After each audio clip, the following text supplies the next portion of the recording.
has won at Daytona. You can ride all day long. Another Mike Diesel. Eric Jones. But you'll never catch Mr. Jones. He's got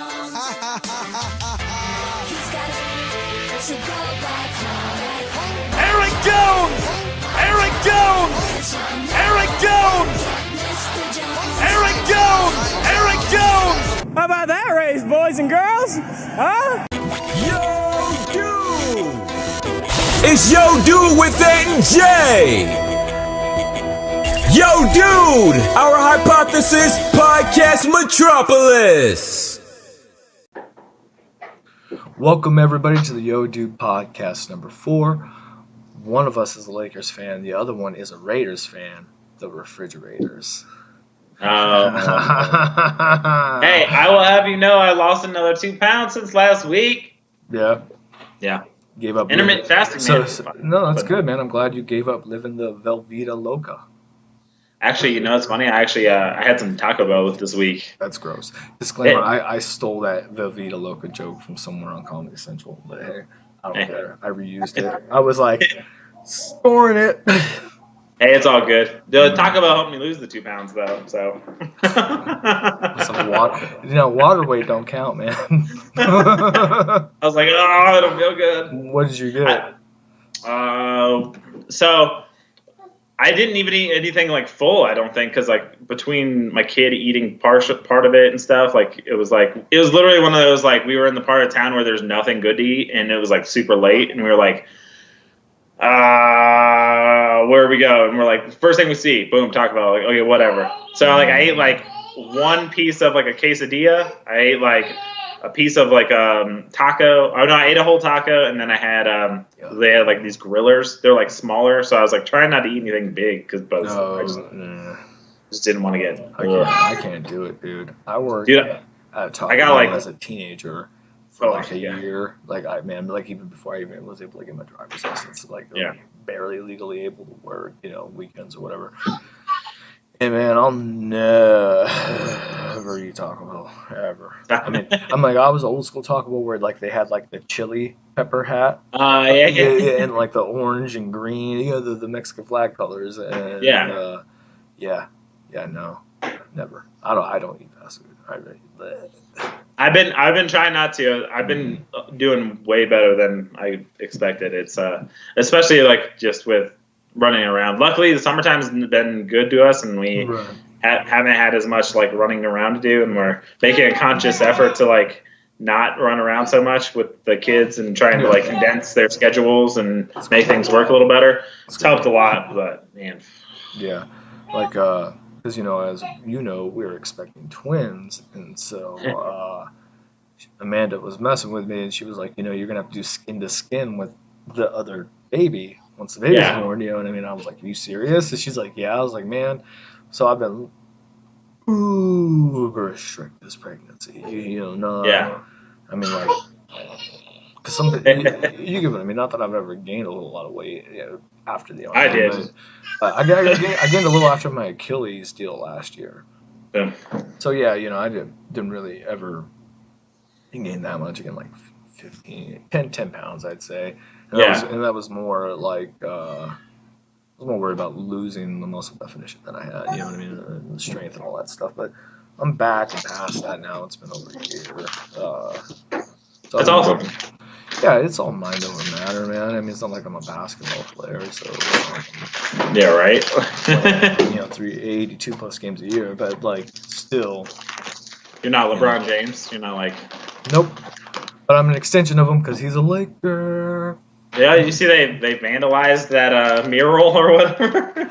What are you guys doing, man? Why would you do that? Why would you do that? This guy is going to single-handedly make us relevant again. Like, why? I will say this. This is the weird dynamic. I actually tried to have this conversation. That is the perfect example of biting the hand that fucking feeds you.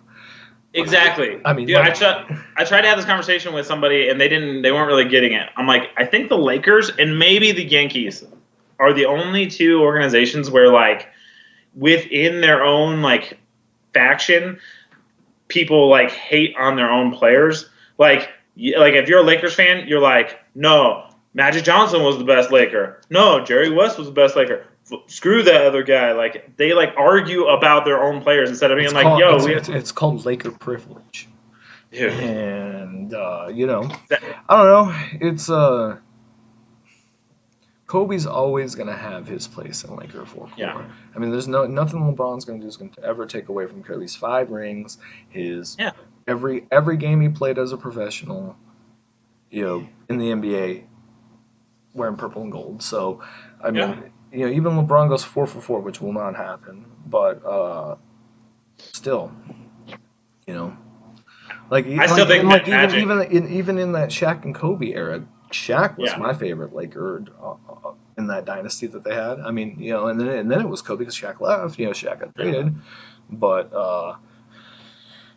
So I still think Magic was the best, though. Magic was the best Laker. I mean, I believe he started all 5 positions in his first finals in his rookie season. He played center. One playoff or 2. I mean, that dude's a beast. Oh, basketball. I absolutely agree, but as far as I was old enough to watch a little bit of the Magic games, but as far as the ones that I remember at a certain age that were most impactful on me as a Laker fan were the Shaq Kobe era. You know what I mean? Yeah. And I remember where I was when they got Shaq. Yeah, me too. Yeah, it was in my grandma's house in Michigan. We were in the middle of a move. We were moving from Nebraska to Virginia, and we went to go visit my grandma for a couple weeks. I remember they signed me that ugly plaid, weird color shirt on. Right. Yeah. Well, speaking of Michigan, you know who's from Michigan? I do. Who's that? A lot of people, but I'm going to guess that with your background, you're talking about Mr. Eric Jones. Eric the Mullet Jones. Eric the Mullet Jones. By the way, I'm drinking out of my Starbucks Michigan cup. Just so you know. Just want you to know. It says Michigan right there. Yeah, Michigan. Yeah. Okay, great. Yeah. Uh-huh. No one listened to that podcast, anyways. Anyways, congratulations to you, Eric Jones, and your awesome run at Daytona. I mean, talk about staying persistent and make your way to the front and dodging all of that grinder of just chewing cars out. That's a normal Daytona race. It was wild. I enjoyed because I was busy for part of it, so I was just following the race through our Slack group, and everyone was like, "I don't even think there's gonna be any cars finish this race." It was so funny to me though, because I wrote up this huge ass article, explaining on like the game theory of playing a plate track, and I do this every time, right? And every time we hit Daytona or Talladega, right? And I even wrote it up for the All-Star race and a few of the Xfinity races when they're running the plate packages this year. And I'm like, Xfinity doesn't really count because it's different. It's a different beast. But it is a lot different, yeah. Agreed. But that's one place where we excel at is in the Xfinity series there. But anyways, I was like, no, they are going to wreck. It's July. It's Daytona. They're going fast and running nothing but. The pack creates draft creates wrecks, humans create wrecks, and I guess me saying, hey, play the dudes that are going to run in the back that aren't going to be aggressive and get caught up in the danger zone wasn't graphic enough, you know what I mean, for people. But it's all good. They'll remember next time now. But you ran great, and it was pretty cool. Halfway, I mean, there was at one point I sent you a text where Casey Kane was getting leading and Bowman was pushing him, and I was on Bowman all week long. The win, I was like, he's gonna do it, and he was up there for a while, and he ended up finishing in the top 10. Yeah, but he was running in the top 10 before the cars got taken out, so he's probably still would have been somewhere in that facility. But I was hoping when you texted me that Kane was in the lead, I was like, that would be great for Kane. I love Kane. Anyone who followed our other podcast that we had at one point, because I'm a big Kane fan. Mm-hmm. But yeah, another thing, if you guys did watch the Inside Group, you'll remember me just screaming about Boyer all last year about what he was gonna do in that 14 car, and he showed peaks of being able to do that. Yeah. And now he's doing it this year. I called that. You did for sure. You won us both a lot of money last year by being a Boyer. Oh yeah. Boyer and Bowman, and not Bowman. Who was it last year that we were all like, rah? That was Kane. You and Kane. Kane. Well, we had a lot of Kane. Yeah. Like Kane at what was it? The Brickyard. That was you. In Indianapolis. Brickyard. Yeah. That was cool. But I would have won more money if Bane didn't crash out, but whatever. Yeah. I did pretty good this weekend. Won my cash games. Was playing the 100K tournament for the first place, and I put in like 9 lineups or 10 lineups or something like that, about $100. Yeah. No, I didn't. I played like a little over $100 total, but I only put like 4 in 10. And I had one lineup running clean before all those last 20 laps ago when all the real crazy wrecks of the year, or not the real crazy wrecks, but what the last few wrecks happened. And David Reagan was probably like the best driver on that lineup, if that makes sense. Yeah. And so and at that point he was 2 laps down running 25th. And I'm like, oh God, I need a caution. Cause I was sitting in 69th out of 40,000 lineups, and with a unique lineup, and I was 20 points off the $100,000. And if Reagan would have broke the top 10, that would have put me really close to it. You get what I mean? Because some guys are going to have to move out. And so caution happens. He gets a lap back, right? And he got caught up in that big wreck before. So he was one of the guys that was just kind of nursing around, trying to get his track position back. And so that last wreck happens right before they get the white flag. And I'm like, oh my God, Reagan's back on the lead lap, and he's in 15th. He's just got to push somebody, and I'm in the real money this week finally. Yeah. And I'm just like, because it's been a crappy. I've been able to pick the cars that have wrecked. Let's put it that way. Well, but to be fair, like you've picked the right cars. You just had bad luck with wrecks. Like, oh yeah. Like they've been running good when they're wrecking. Like.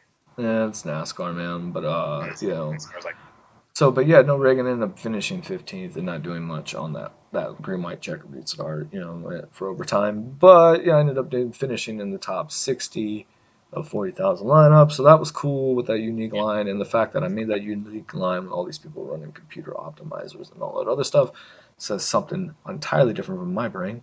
But yeah, looking forward at like Kansas this weekend. Jones should run strong. It's one of his best tracks. So I'm really excited for that. I'm a little bummed that he pulled the win off a week early in that aspect. 'Cause I was really looking forward to having, Jones on the DL for this weekend. But Jones is. I think I'll be interested to see what Jones does after a win, because I think he was he kind of like what we had talked about. Which I got excited about. I posted on our Instagram with Elliot. I was like, because we talked about Elliot last week. Yeah. I was like, this might be Elliot's week. And then he got the pole. And I was like, oh, this could be something. And the pole, you never. Pole won once. I forget how many races I did. But I was hoping he could maybe get out in front and stay away from the wrecks. I know Bowman, what does he have, like 4...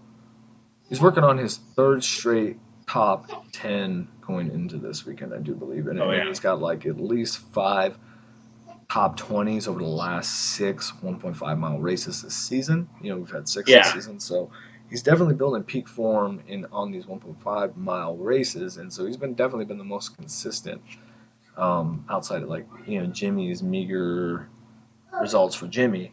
So they're building. But I really think the 2 teams you need to be watching going into the weekend are naturally SHR and Joe Gibbs. Joe Gibbs Racing always brings it to Kentucky, man. Kyle's got 2 wins. There's only been 7. This is going to be the 7th Cup race at Kentucky. So Kyle's got close to half. Brad's got somebody else 3. has it.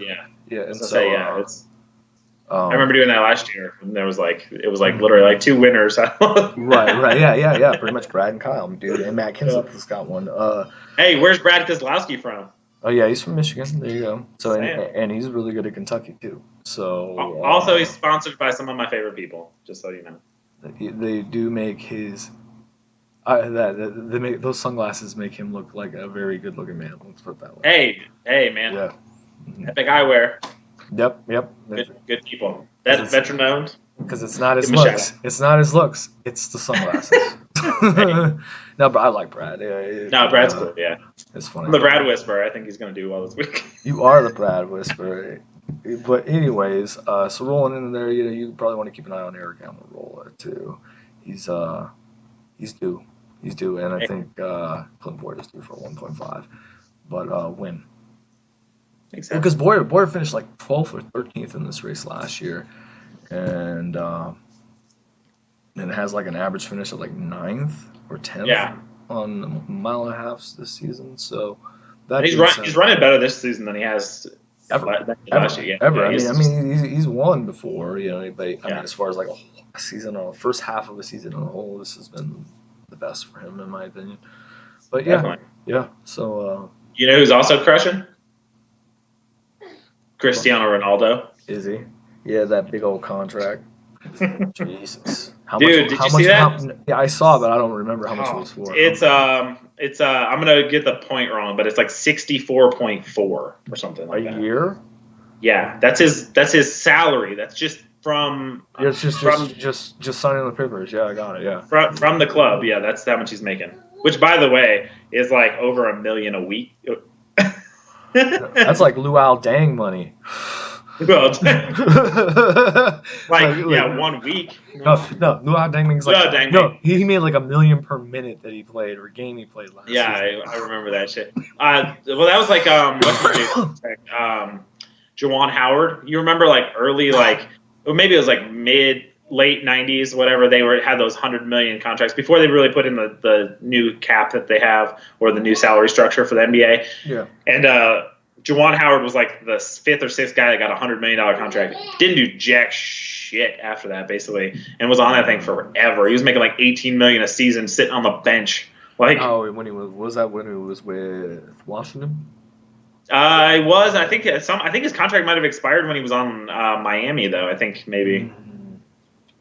Oh, okay. But it was wild. What I was saying was I really don't remember what team he signed with first. It's been so long. There were so many. He bounced around. Well, right. That's what I was saying. I can't remember which. Because I think at one point he was on the Trailblazers. I think too.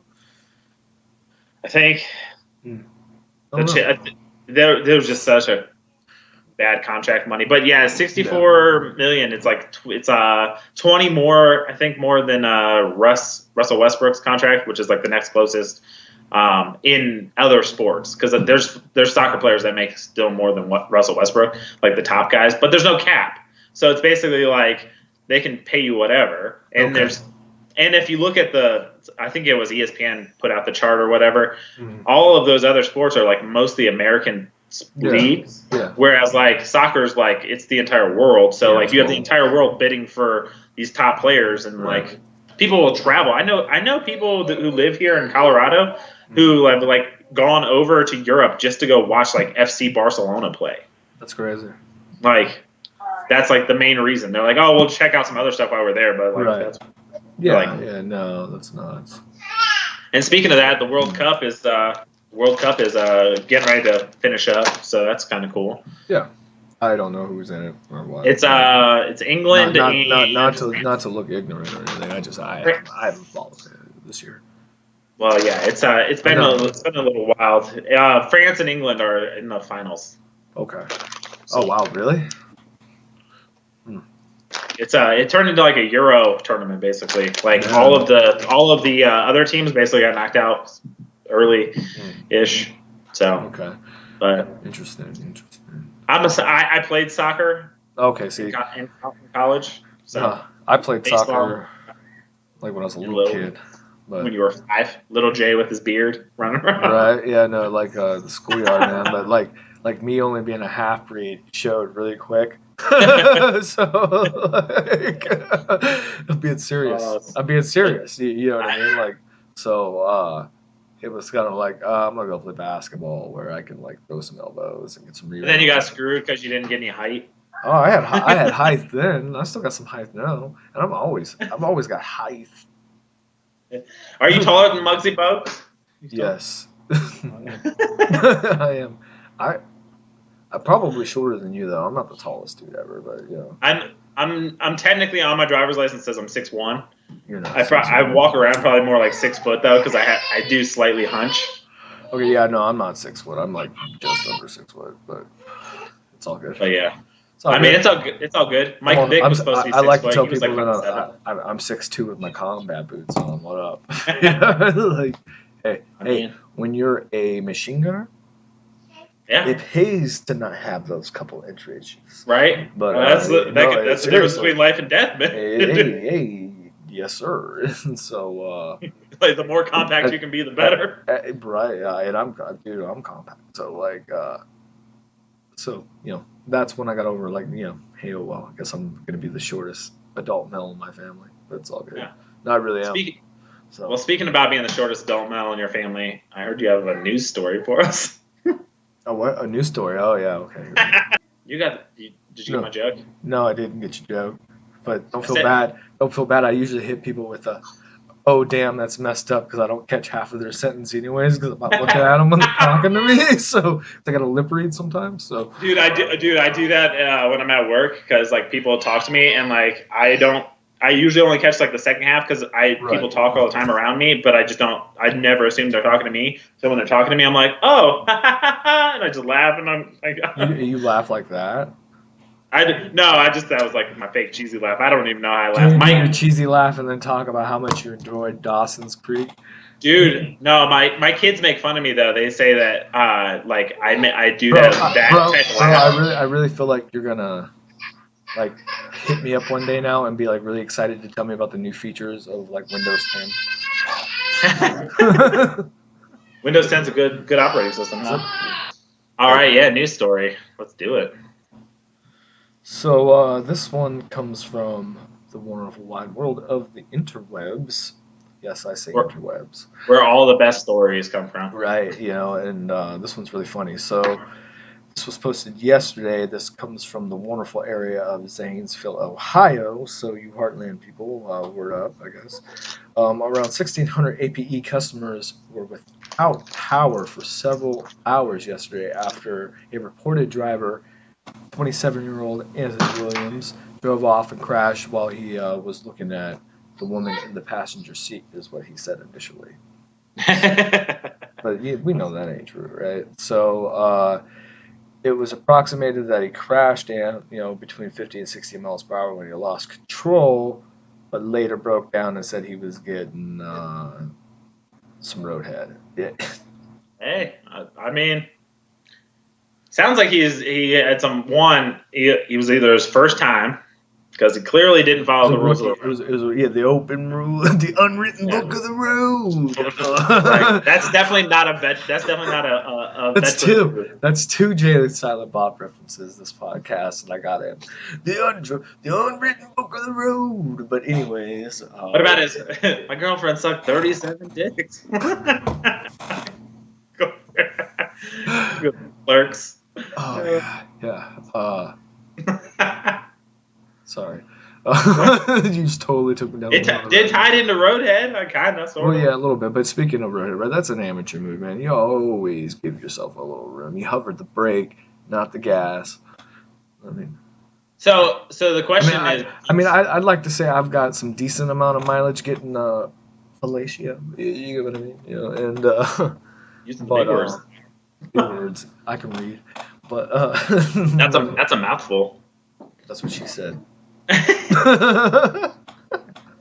Oh, dude. No, I was thinking when you sent this story to me, I was reading it, and so my instant thought, which I want to get your opinion, was: did he drive off the road because it was so bad, or did he drive off the road because it was so good? Like, did she bite him?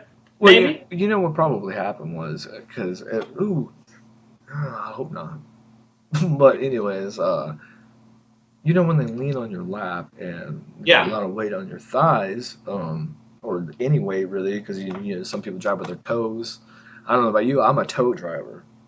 My wife, I am too. I drive without my shoes on if I have sandals. or like okay. shoes I can slip off, like Vans. I'll slip at long road trips, like 8 hour. I will drive without shoes on. Okay, I got you. But you get what I mean, you know, because Yeah. well, especially like when I'm driving the Mopar with that super Hemi in it, dude, I like to keep my foot out of it so I can save some gas and you know, Yeah. for whatever, you know what I mean. I don't have a lot of room for air with it, and so for like that car as an example, I would be tiptoeing it, you know what I mean, Yeah. and to keep it from going every time I put my foot in it, right? And so like I could imagine, you know, her being like on your, like, you know, right above your knee, man. So like if he's not paying attention, he could have like just put his foot in the throttle, and as he was going around a corner, or you know maybe she was getting creative and his eyes rolled. You've been there, you know what I mean? You're like, Gotcha. you know, all kinds of stuff. But going 55, in like a neighborhood, that's. I mean, Well, that's above. Typically, our neighborhood's like 35 anyway. Yeah, I imagine, or 20. Like the neighborhood I live in is 20. Yeah. You know, I would say I think most is like it's like the max I've ever seen in a neighborhood like 35. Like. Oh yeah. And that's if there's no schools around and all that kind of stuff. Yeah, that's like a small town deal. You know what I mean? But like, I don't know anything about Zanesville, so I have no idea how big it is. But for him just to take out whatever he took out 1,600 people's power. I'll say this: I've driven through Ohio quite a few times because my family's in Michigan. Mm-hmm. Again, represent the mitten. Yeah. Get it?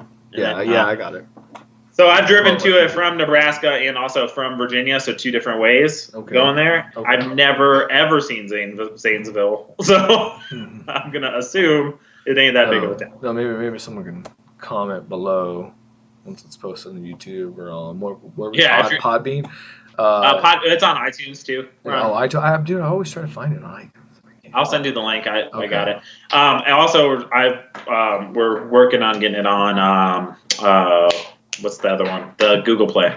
So that would be easier for me because I have an Android. Yeah, but, same here. What was I going to say? Yeah, so he denied consuming alcohol before driving. Yeah. Hey, if you need to place an ad, that's a good word to put it. right, no joke. Someone's like, I don't really want this one, unless, dude, you know what would be a good ad right there? A car dealership. Oh yeah. Joke. Was it? And then like I was thinking, well, really, a car insurance company would be a good ad for it. Roadhead forgiveness. Oh, and that's I think Allstate has that one. Does it? It's like here, 1999, the great road. You're just going through coverage. You're like, yep, you got full coverage. You got collision insurance, roadhead insurance. What? Roadhead forgiveness. Yeah. Accidental roadhead forgiveness. Man. But like I was thinking, so this is gonna totally turn me into like you're gonna make fun of me. I can't fully drive a stick shift. Like I can get around. I don't feel. I should say this again. I can drive a stick shift. I don't feel comfortable that I'm not going to stall it out eventually. You sound like my old lady. Like I just never was around. I'm not because that's exactly what she says. No, those are verbatim what she says. Yeah. I'm not making fun of you. I'm just saying. You know, like I can drive it. Like if there's no one behind me and like I'm on like a small anxiety road. It's the anxiety of like when you stop, like getting it go, like that trips me because I learned how to drive a stick shift probably like 8 years ago when I worked at a car dealership. So like I was like, you have to move the cars no matter what they are. So of course I had to learn how to drive a stick shift.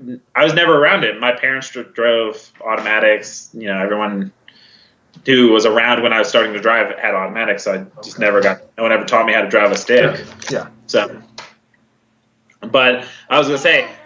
So in that, I know you probably obviously do because of the type of cars you drive.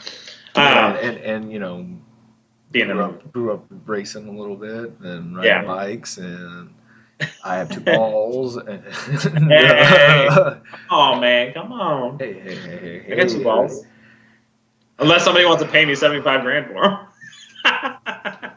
them. A nice callback joke. Yeah, still an option. Still haven't decided. But anyways, I was gonna say, I haven't got hooked up with a good testosterone plug yet. So once I get that lined up, then I'm gonna consider it. anyone who wants to sponsor Jay's testosterone.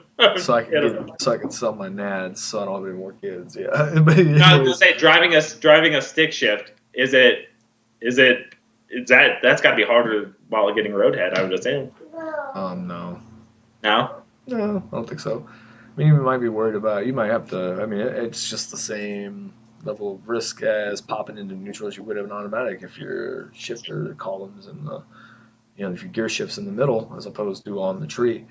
But true. Yeah, I guess that makes sense. Yeah. I mean, in the motor will still stay running if someone shouldn't lead him or her if you follow James Vanderbeek on Instagram. Oh, damn. Yeah, callback joke. Hey, Pacey and Dawson were fighting for the love of a woman. Just so you know. That's good to know. Good to know. Granted, her name was Joey, but whatever. Who cares?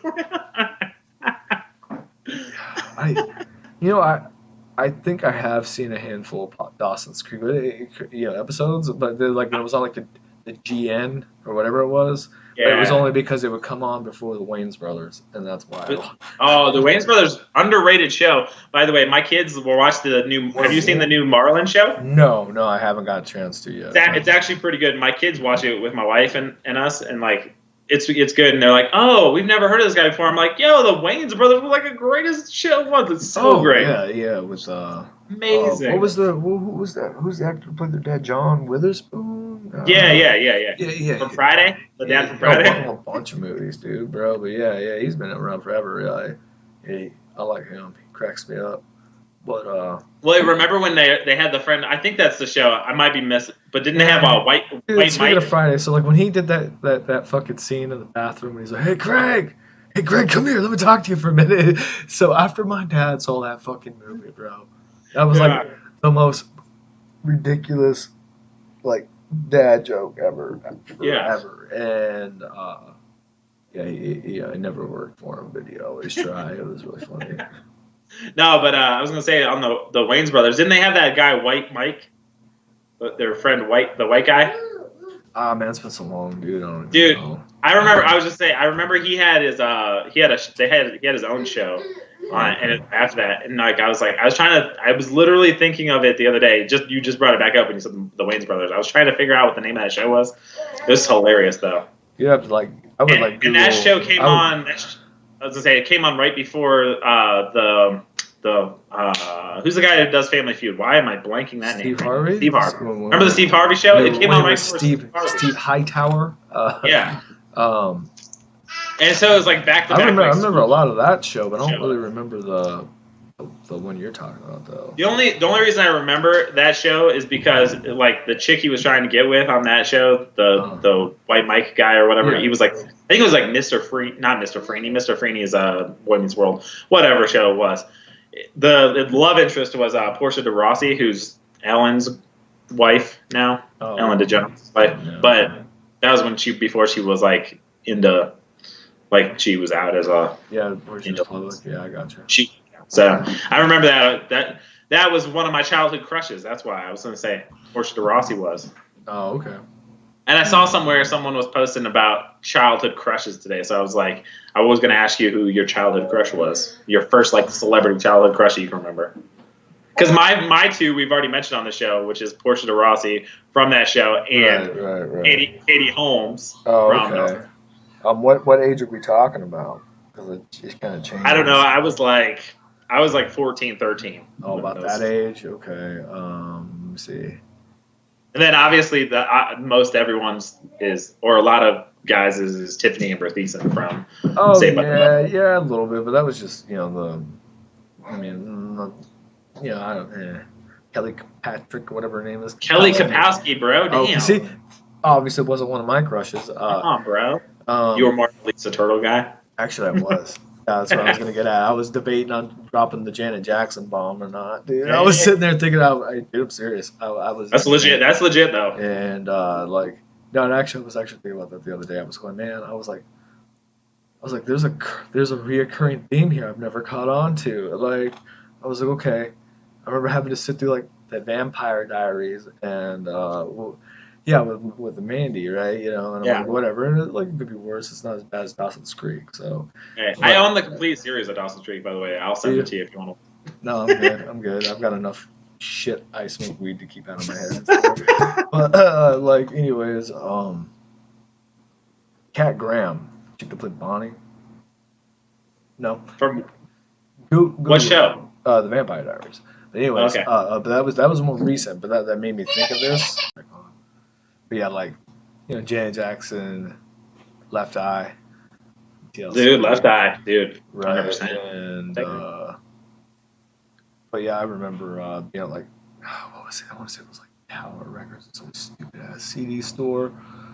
Tower Records, yeah, makes sense. Yeah. No, I can't remember. FYE, there was FYE. Dude, I don't even remember which one it was. But anyways, yeah, I bought a Janet Jackson single for like like $3 or something back then. But it was like mid '90s. But yeah, Janet Jackson and like Mandy Moore a little bit. And, Oh, Mandy Moore, yo. yeah, that was really funny. It's so trippy though, dude. Mandy Moore was on mine too, dude.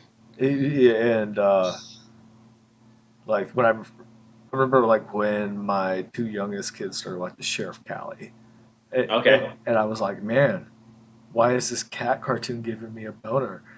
And then I finally put two and two together, and I was like, that's Mandy Moore's voice. Dude, I was gonna say that's the creepy thing about Mandy Moore. So Mandy Moore also does the voice of Rapunzel in Tangled. Oh, I didn't know that. I think I managed to not have to watch Tangled. I With have the amount girls. of daughters I have, I got Yeah. well, I don't have like 20 or anything, but I got more than one. I managed not. I had to sit through what was the other one? The Igloo Girl, Ice Cube Girl. Frozen, That's it. the Igloo Girl. It's really awesome. Yeah. So and like, remember like the first Nemo? That was.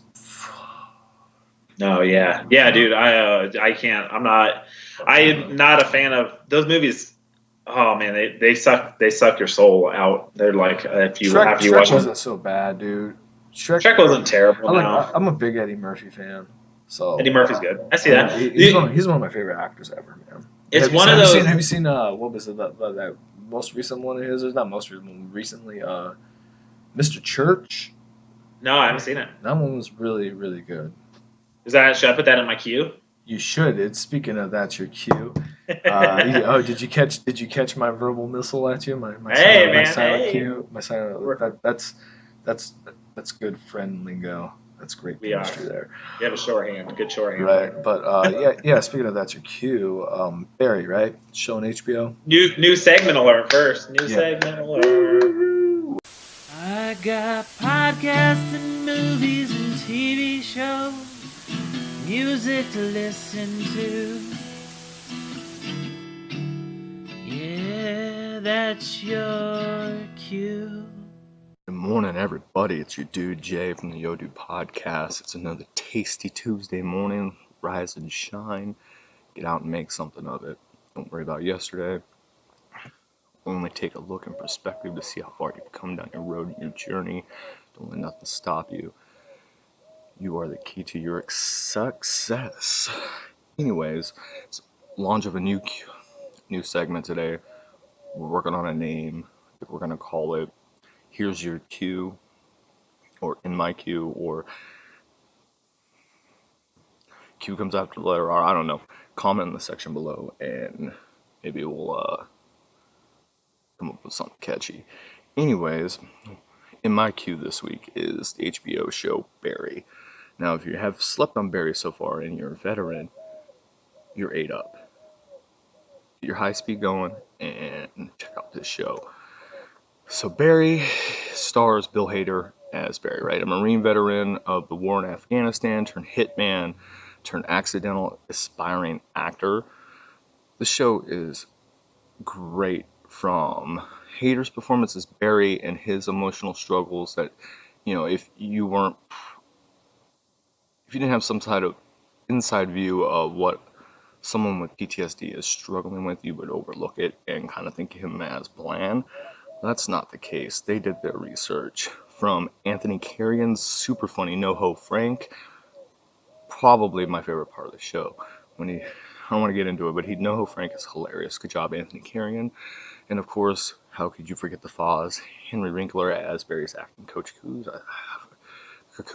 I don't remember his name, but anyways, not to spoil the, not to spoil it or give out spoilers or anything, but in the pilot, you'll see Barry open up to Winkler's character in a parking lot after he misses his monologue to get into this acting class, and this is basically what he says. He finally opens that emotional cork up and just is blatantly real with himself out loud. And Winkler's character mistakes it for a monologue from some movie, but what he says is, "I'm good at killing people." He says, "Yeah, when I got back from Afghanistan, I was really depressed. I couldn't hardly leave my house for months. This friend of my dad's, he was like an uncle to me, helped me out and gave me a purpose. He told me that I was good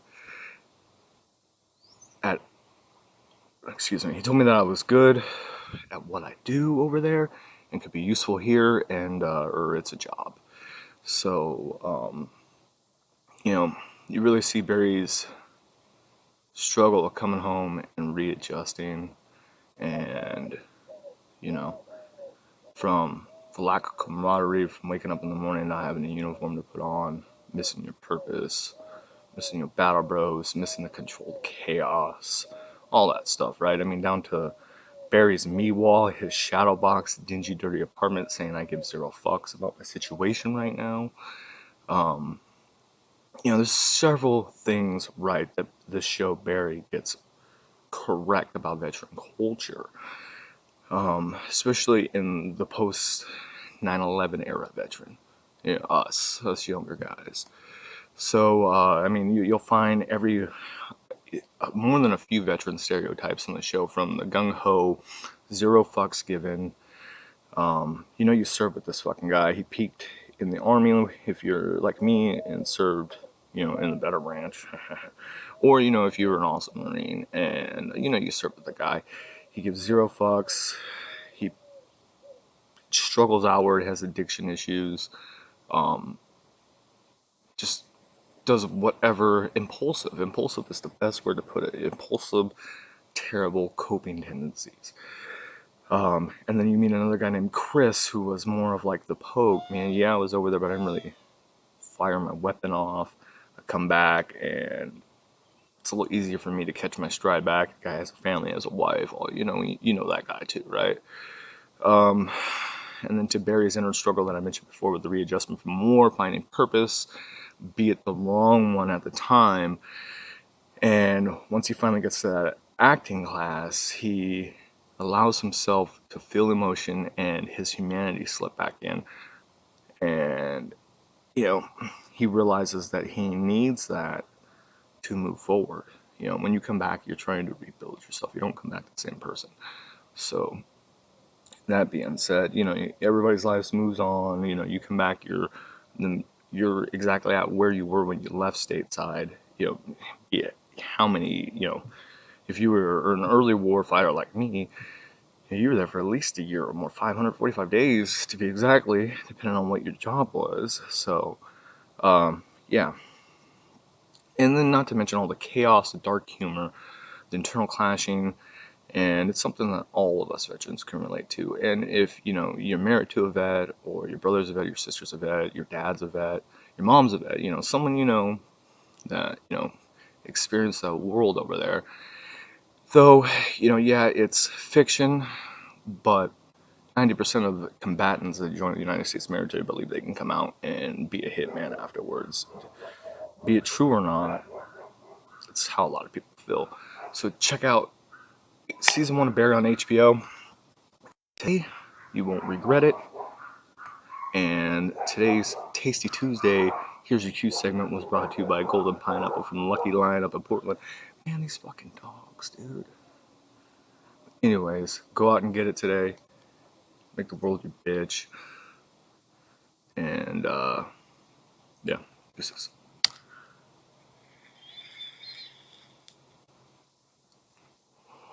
The 80 seconds better than 101st. I said it. Thunder chickens. All right, my pick for That's Your Cue this week is one of my favorite comedy shows. I enjoyed it immensely. It came out 2011, I believe it was. Ran to about 2013, and it ran for 2 seasons. And that show is Whitney. That may have been backwards, I don't know. But anyway, Whitney was a pretty cool comedy. Had a really great cast. Obviously, the 2 main stars are Whitney Cummings and Crystalia. They play a unmarried couple, and one is sold an internet tech company thing, and then the other one was a photographer. But they get into a bunch of like goofy, I guess, situations, and the main premise is basically every week was just meant to make you laugh, based on, I guess, struggles that real unmarried couples would, I guess, face. Like one, Dalia's character named Alex gets hurt in like the middle of like a role playing session, essentially, where Whitney's playing a nurse, and then they have to go to the hospital because he gets a concussion, and she can't go back because they're not married, and they try to adopt a dog in another one, and they have trouble with that because they're not married, and so it's just this constant struggle of basically one person or one couple trying to figure out, not rushing into marriage, but also trying to just make it as a couple that are living together for a long time, and as their friends get around them get married, and as they're or almost get married,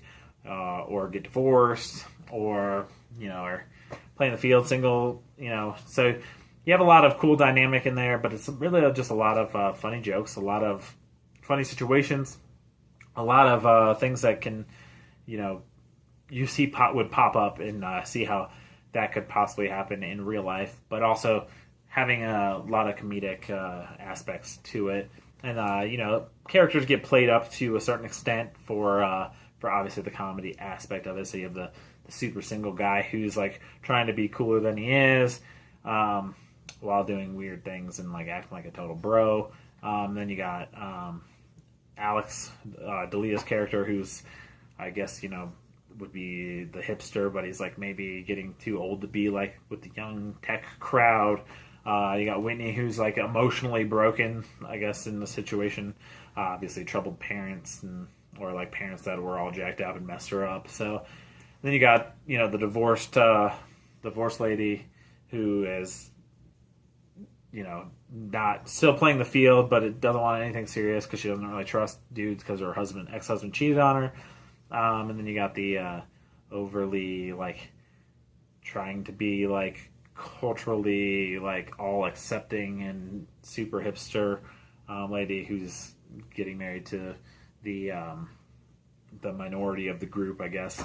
He's an Indian fella, and so it's a hodgepodge of collection of group, but it creates a big dynamic that comes across very very funny, because obviously you have times where all the girls are together and you're super sarcastic, and then the one's like super serious, and then but maybe is modern but also wants traditional things when it comes to marriage. So that comes with like an interesting group of settings. And then you have like the guys who have known each other for a while, but they're trying to accept the other guy who's kind of not maybe newer to the group but not completely new to the group, and is different because he's like probably more educated, more put together per se, more professional. And then they're the guys, the cop and Alex, are just kind of goofy, like into sports, like more traditional guys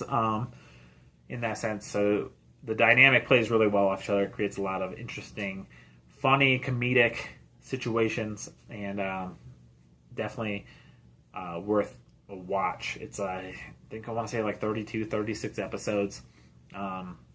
First season you can catch on DVD. You can buy it. I own the DVD, as I showed earlier, and then I got the rest of them online.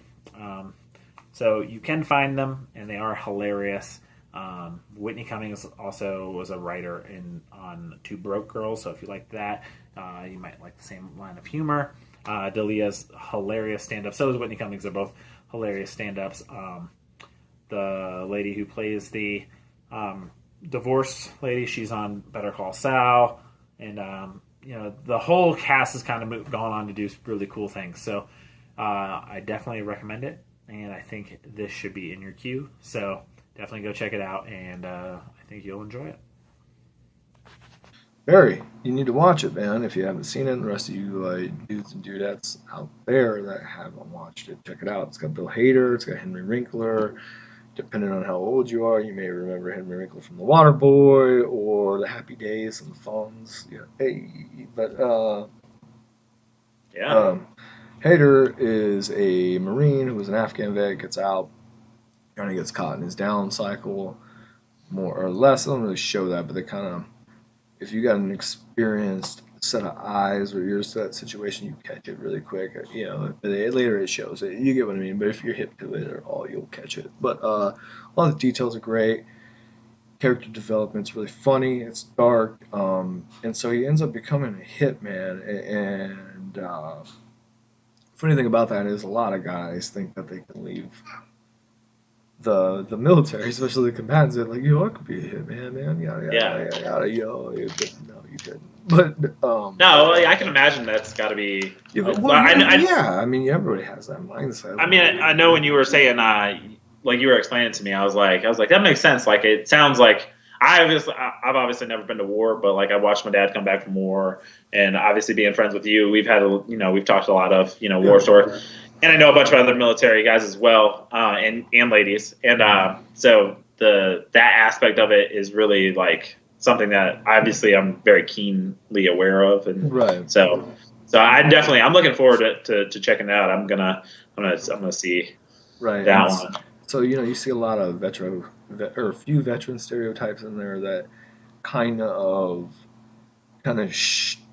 represent Barry's inner turmoil that I think a lot of us have. I know I have personally in a lot of ways where I struggle to balance my inner chaos with, a lot of people that know me think I'm ridiculously silly, but it's the counterbalance the seriousness in my head. You get what I mean. And so you see that kind of going on with Barry, and so he more or less not spoiled, he becomes a hitman and finds, in the pilot episode, I'm only going to talk about the pilot episode, so, it's been talked about 100 times, and ends up following his target to an acting class and ends up getting stuck into the scene with his target. And so immediately it's just ridiculous, right? You know what I mean?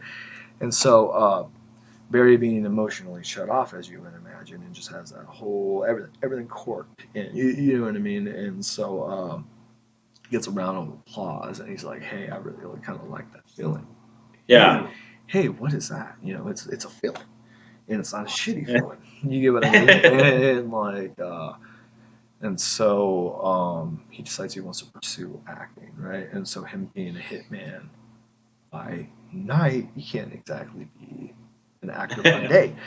Yeah. It's kind of so that whole thing is ridiculous, and then but probably outside of Hader's performance, just because you could tell they put him and his co-creator to the series, Alec Berg, did the research into like the veteran culture a little bit. Yeah. More than most people do. I'm talking to you, fucking Battle Los Angeles. I fucking hate you. Fuck that dude from the Transformers that's in your movie. Fuck the dude that played Two-Face from Batman Returns. You motherfuckers, it's called a fucking fob, not an FOB. You don't get to the FOB, it's a fob. I was so stoked to see your goddamn movie. I was like, finally an army movie where dudes fight aliens. Yeah! And then, get to the FOB. You're done. See that? This is where I enjoy that, like, you recommended this to me, because I was like, I'm going to take that you find it as a fairly realistic in the I mean, obviously not realistic, but like the nuance, because that's what takes me out of stuff too. Oh yeah, man. Nothing. I mean, it's like, dude, you guys got so much money in your budget. Why not? Yeah. Well, it's like that. Have you seen that movie? It's got that dude. Throw me a check for 30 G's. I'll show up and make sure every uniform is dress right dress. You know what I'm saying? I'll hook you up. How is that hard to do? Because like stupid stuff like that. That dude from 300, Who's this fucking guy? Butler? Gerard Butler. Yeah. You ever seen what is it? Olympus Is Falling or whatever? I have not. Thank God. Okay. I've been tempted several times. I'm gonna say this. It It was not terrible, but it was not good. But the part that took me out of it was this dude was like working in like the White House, right? And so the passcodes or whatever, he gets taken out of the White House, right? Because of something that happens. I won't spoil anything. But then he has got to come back and rescue this motherfucker like 8 months later. The passcodes are still the same. Oh, fucking the second he was out, they changed the passcodes. Fucking come on, man. Yeah, they probably change the passcodes every week anyway. Yeah, those plot stories.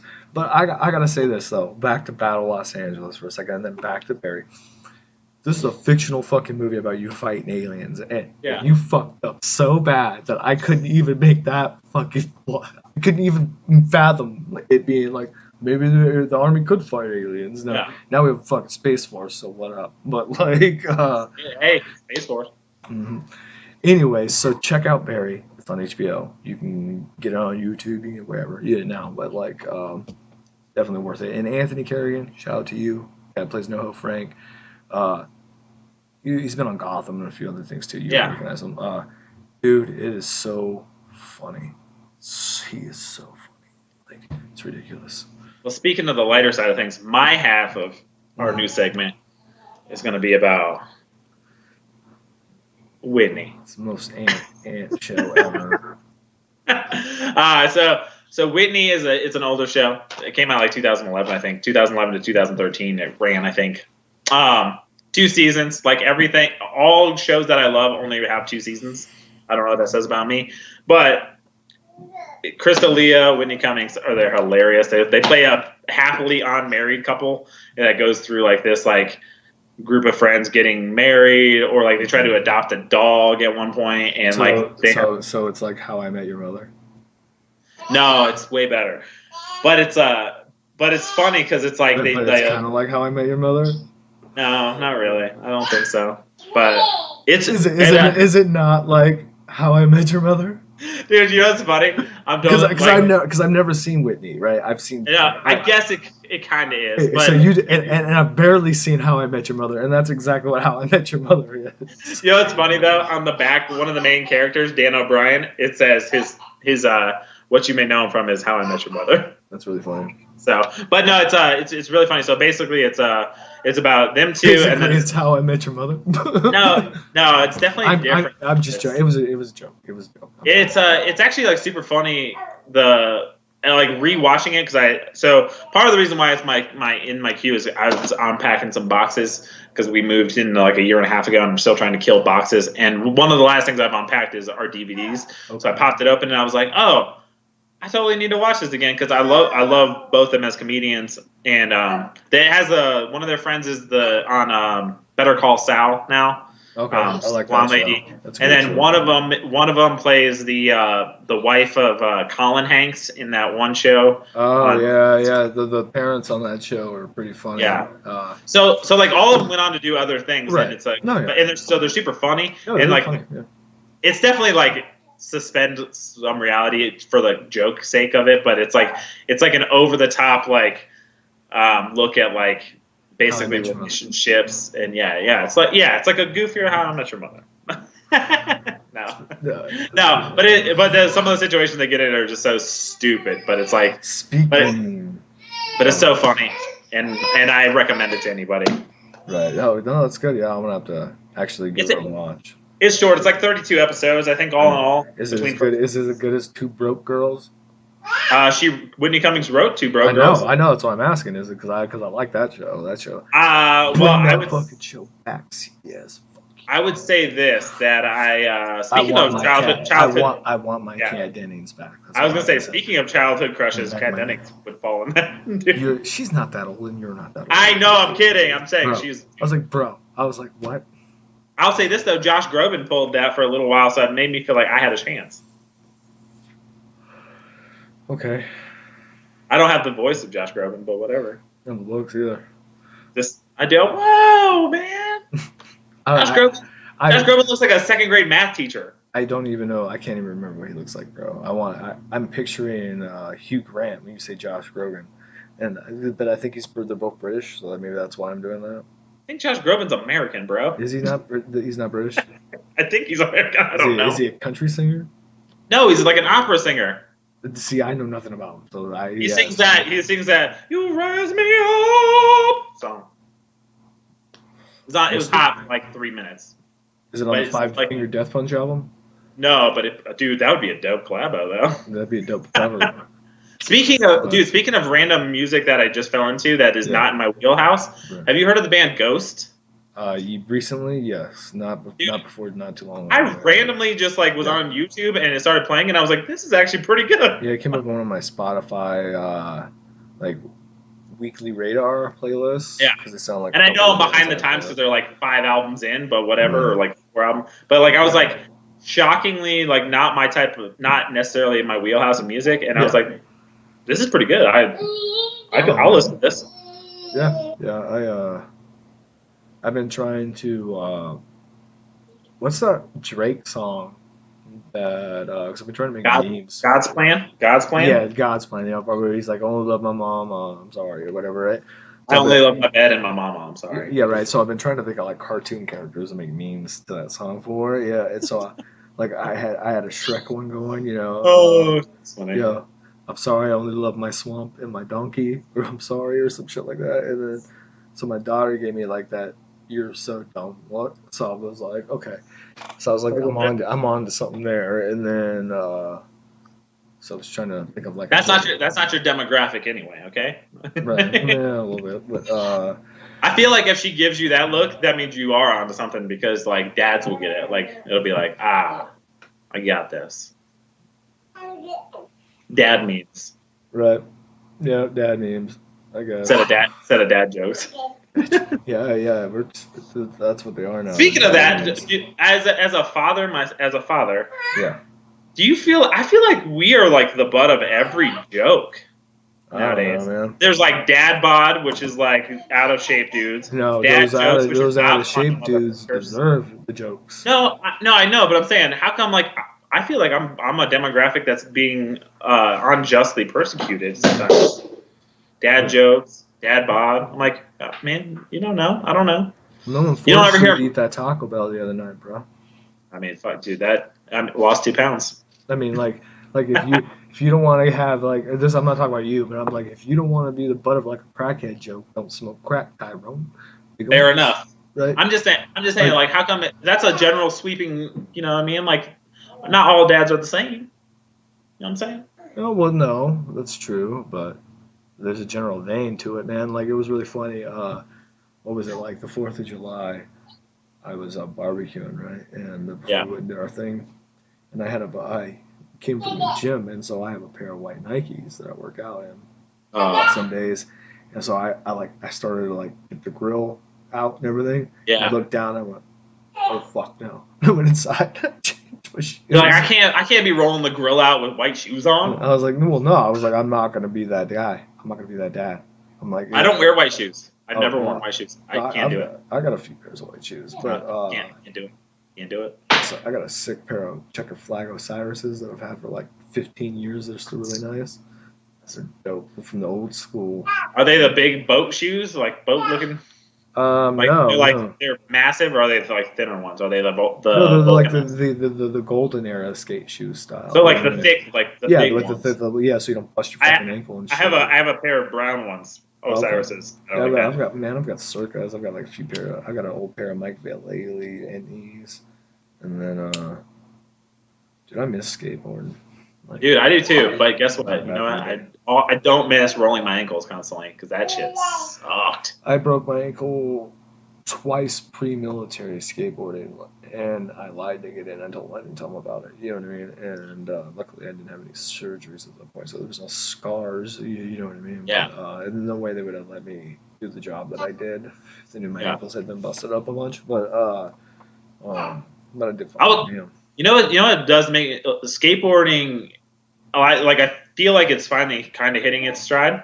Like now you have like the street league and stuff like that. So like they're but like anyone who like thinks like skateboarding is not like an actual sport, dude, those dudes are gnarly, dude. Like if you've ever stepped on a skateboard and just tried to keep your balance, like if you've never been on one, you're like, oh, whole new respect for like. I mean, I skateboarded as a kid, so like it was easier for me. But like, I have a bunch of friends who like never skateboard, and they're like, skateboard's not a sport. I'm like, bro, step on the skateboard real quick. Like, hey, yeah, go ahead and try to do an ollie. Go ahead and do a kickflip. How many tries do you think it'd take you to land a kickflip right now? Right now, at least 15 probably. Really? Dude, I tried it we had this conversation like 6 months ago, and I tried it, and I did it in 8, but I haven't stepped on a board since. Okay, because the last time I did it in 5, and I don't even remember the time it was between. It'd been years. And you know what's crazy about skateboarding though is in the process of trying to land the kickflip, I landed a tray flip. Oh, okay. So on accident. I ended up on my fucking back because I didn't get it fully around and it landed on top. The board landed horizontal with so I hit the trucks and went. And that was the 4th one, and I almost was just like, fuck this, I'm too old for this shit now. Pulled out my Murtaugh card, too old for this shit. But well, that's the funny thing is what I was gonna say was I took a single push. And I did it moving, and then it was just like it was muscle memory at that point. Standing. Well, I was gonna say, how many times when you skateboarded did you ever do a trick just standing? Never. A few. Like when you're first starting to learn it naturally. I guess, yeah. I mean, and then like independent on like if you skated with people, like I used to roll with like 4 or 5 bros, and like and we'd sit there and just like try to see who got ollie higher. You can get your knees up, you know what I mean, pull the board with you. And, see, I was always good on flat bar. Like okay. I could ollie and get into like good different grinds. Yeah. We did all that stuff, but flipping was a little bit harder for me because I just never got my feet right. Yeah. Part of it was I'm left-handed, and I started skating right-hand, like regular. Oh, okay. See, and then I realized because I Mongo pushed for a long time, and then my buddy was like, "Yo, you're pushing wrong," and then I was like, "But this feels normal." He's like, "Switch around," and then I realized that Goofy was my. Yeah, I rode Goofy. I rode with my left foot back. So I always rode with one. Did you? You said did you continue to push Mario? No. Switching to Goofy made it where it felt right to push with my left. Oh, see, I always pushed Mongo. Even running Goofy, I always pushed with my right foot. Yeah, no matter what. Yeah, I mean, no, unless I was riding Switch, and then I would push with the other. Oh, yeah. I always pushed Mongo. Yeah. For whatever. Oh, so even when you switched, you still push. It was just how I learned how to skate, man. So it was. I mean, it makes sense. I mean, because like back in the day, there was no fucking YouTube. There's no internet, man. So you'd be able to like. You get lucky, and your buddies would get a like a Thrasher video or some type of actual skate vid that they would put together. Dude, and speaking of that, and hold on, what I was gonna say was, and so you'd see these tricks, and so like I used to watch goofy-footed riders all the fucking time, and so some of them would, and I didn't even know what Mongo pushing was either, and so like I just taught myself what felt natural to me, and that's how I went. But you know what I was gonna say about skate videos? Skate videos are one of those like outside of like I'll put Pub on like another way more successful podcast than ours right now. Yeah. The 9 Club with Chris Roberts. Yeah. And they bring on skaters and they talk or whatever. And it's funny because like a lot of them will say the same thing that kind of like how I was raised. Like my buddy would get like a skate video and you'd also find like, you'd see a bunch of skaters doing stuff, but then you'd also find like music that you never heard of because we didn't have YouTube back in the day. That's how. That's how I found out like CKY and all those guys before Jackass even came out. You know what I mean?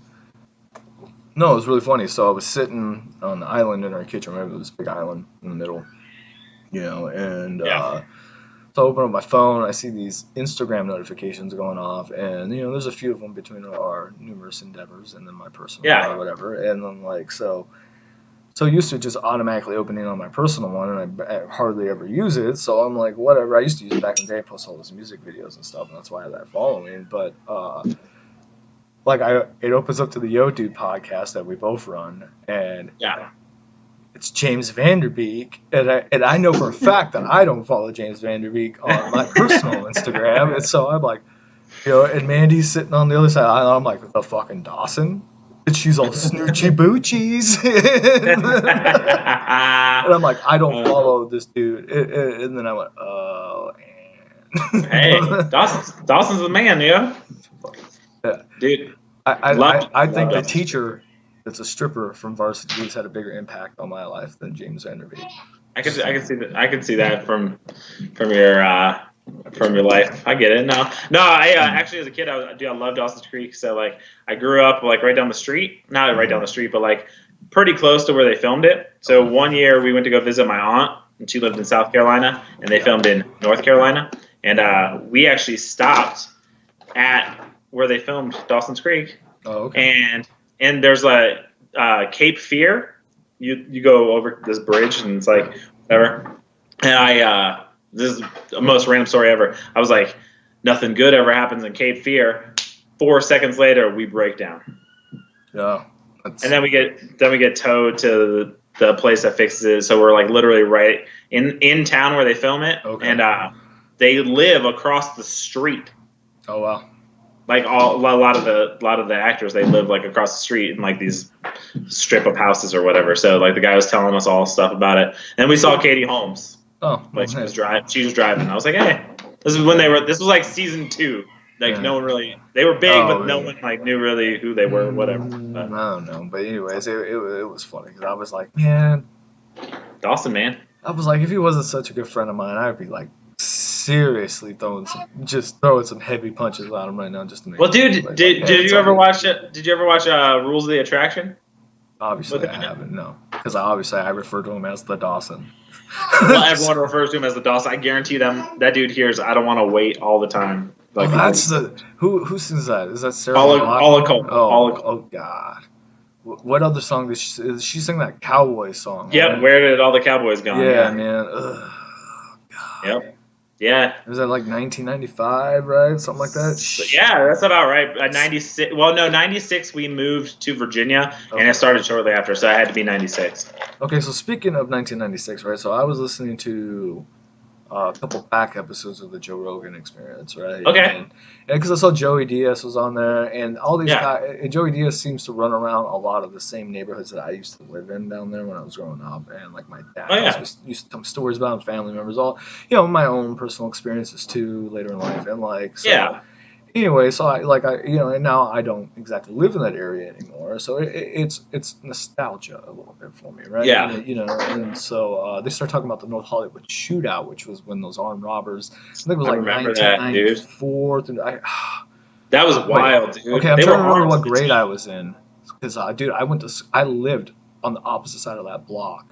Okay, dude, so that had to have been like 97. I want to feel like it's 96 or 97, dude. I want to say it's 96. So you start talking and I'm gonna Google so we can. Anyways, so this Bank of America gets held up by these dudes at the time, which were the complete game changers because they had full body armor, automatic weapons. The LAPD wasn't like packing M4s and AR-15s at the time or anything like that. I mean, it was nuts, dude. And so, like, to the point where, like, the California National Guard were rolling down on my street, the street I lived on, where our little ghetto apartment was, and townhouse, and, man, knocking down these brick walls around the alleys in L.A. And, dude, it was nuts. I was at school, and they shut the school down, and, my parents had to come there. I think it was my mom that came and got me. It felt like forever, and I remember the next morning, my brother and I were, the next block over, next street over. And I lived on Hamlin, Lancashire and Hamlin, which is like, one big block separated from that Bank of America, but there was like 2 maybe smaller streets that ran in between it. You get what I mean? Yeah. And anyways, but dude, you could hear it. And it was freaking bananas, bro, and I completely forgot all about it. Like my dentist office and the local grocery store, I want to say it was like a Vons or a Ralph's at the time. Literally, makes sense. The Bank of America was right here, and if you're facing the front of this, to its left was like a mini shopping center and had like a Baskin Robbins 31 flavors, like a Subway and like a Taco Time, if I remember right at the time. Yeah. And then across the street from the Bank of America, so if you're facing it, would be directly behind you, was another shopping center. It was a little bigger and it had some dentist offices upstairs and the Vons and a bunch of other stuff. Man, the Sears was kind of in the regional. I want to say it was the Regency movie theater, and the JCPenney was around the back half of that big old complex and all that stuff. Anyways, man, it's been years, but so we're all rolling around, all me and the neighborhood kids, the rats, picking up big old brass, 7.62 Shells. 6 shells. Yeah, the next day having no idea like what had just happened that day, like really like the magnitude of it. You get what I mean? And that was massive. That was a big because Right. I just googled it. It was February 28th, 1997. Oh, okay, that was close. So pretty close. But that for a lot of people who live in we live in our society now, like school shootings are a little bit more of a normal thing. They're not so shocking. But that was like pre-Columbine. That was like, I mean, that was like big. And I'm 100% positive. My school, my elementary/middle school, it was elementary school, but it crammed everybody from the neighborhood in there. Basically anyway, high school or less. You know what I mean? Yeah. And Victory Island. It was on Victory Island High School. Dude, I'm pretty sure that was one of the closest schools, if not the closest school to. I wouldn't be surprised. Yeah. And that was wild though. I remember that because that was crazy. It was almost like a movie because it was like those dudes were so like armed up that like the cops were like shooting and it wasn't doing nothing. Like it was like nuts. Like watching the news and just seeing the street you bopping along, man, and like I'm pretty sure the area where one of the guys killed himself one time, I gave there was this big scholarship kind of program thing going on where a bunch of kids had to write essays and speeches, and I ended up being one of the finalists. And I've always had a knack for writing, man, and so I had to go and give my recite my speech or report or whatever in front of I forget how many people it was. It was a lot, and it's when it was the exact same 100 feet that last dude. And that was probably just a year before that. That's wild. Yeah, I spent my whole, I'm a little older now, but I'd say the whole first third of my life living in that general area of, NoHo, Reseda, Van Nuys. I want to see if it was on Van Nuys. Was it on Van Nuys? That Bank of America? No, Van Nuys is going the other way. What was it? It sounds right. Sounds like they mentioned it. Like I forget what it is, but people from there don't know what I'm talking about, man. I was gonna say my parents are big news watchers, especially back then. So like I remember sitting and watching that on the news, like real time. Right. Yeah. I remember living it. Like, you were like, I remember watching it like 3 feet away. More or less, man. It was like not very far, dude. And I remember that tank rolling through. It was freaking crazy. Yeah. So, but how old would I have been in '97? No, I'm not gonna say my age because that's for me. But you were 6. No, I'm just kidding. Yeah, no, I just made that up. But it was definitely. I know how old I was, so I'm like I can guess, but that's for you to know, and not everybody else. I'm 25. Hey. Yeah, look at my eyes. I'm 25. Yeah. Well, the funny, so the weird thing about that is, it's a similar story, kind of. I don't know if you remember. It had to have been, I guess, like maybe 2 years. Maybe it feels like time flies now, but like maybe 2 or 3 years ago. You remember when the Planned Parenthood got shot up in Colorado Springs? National News? Yeah. Well, it's I work for a company that distributes products to certain stores. I won't say which one just yet. But I worked the store that's right across the street from that earlier that day because Thanksgiving is that's crazy. So I went in super early and I got out and then I turned around and it was like, and it wasn't even my store either. It was like I was just helping out because it was just to do a hit on it to make sure that they had product or whatever. And it was like, I was like, turned on the news and I was like, what? Right. Yeah, that's crazy. I was at not that it's anywhere near as like any of my other near-death experiences throughout my former careers. Yeah. But a couple different as a male prostitute. What? No, I'm just kidding. We can talk about my stripping days if you want. As a young E3 in the United States Army, hard up for beer money 3 weeks into the month. you did start this thing by saying that Miss Davis from Varsity Blues was your spirit animal. So I didn't say spirit animal. I know. I was like, I didn't say spirit animal. You're like, you thought about it for a second. You're like, did I say that? No, sometimes I have to do that. I go, what did I say? People tell me that all the time. They're like, no, bro, you said this. I'm like, what? My wife does that to me all the time. And different Different context, but hey. Yeah, no, I remember everything I say to her. Yeah. I'm talking about your wife, not my wife. Hey, I mean, it's all. No. Anyway. Hey everybody, Ant here. Just want to say thank you for watching. Yo, dude! If you liked what you saw, definitely hit the subscribe button so you get first notifications when everything comes out. Also, follow us on Twitter at YoDudePodcast, at Matty Machine Gun, and at PatchBlackDFS.